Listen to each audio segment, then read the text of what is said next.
Hey everyone, welcome back to our channel. Today, we're diving into a super useful topic: how to send money from PayPal to your bank for free in 2025. Whether you're a PayPal pro or just getting started, this step-by-step guide will help you transfer funds quickly and without any hidden fees. By the end of this video, you'll be doing it like a boss. First things first, make sure you have a PayPal account set up and verified.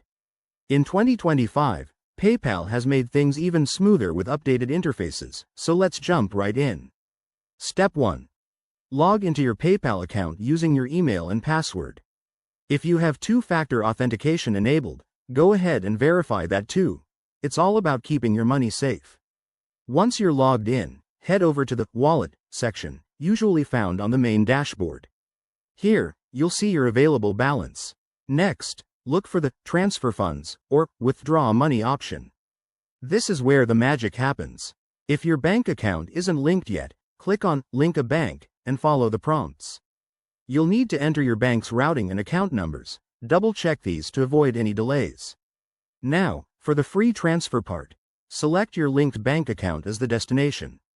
Choose the Standard Transfer option, which is typically free and takes 1 to 3 business days in 2025, depending on your bank. Enter the amount you want to send, review the details, and hit Confirm. PayPal might ask for additional verification here, like a code sent to your phone. After you confirm, your request is processed. Keep an eye on your email for confirmation from PayPal, and check your bank account in a few days. Pro tip: avoid instant transfers if you want it free. These might incur a small fee. And there you have it. You've just sent money from PayPal to your bank account for free. Remember, always stay updated with PayPal's policies as they can change. If you found this helpful, give this video a thumbs up, subscribe for more finance tips, and drop a comment below if you have questions. Thanks for watching, and see you in the next one.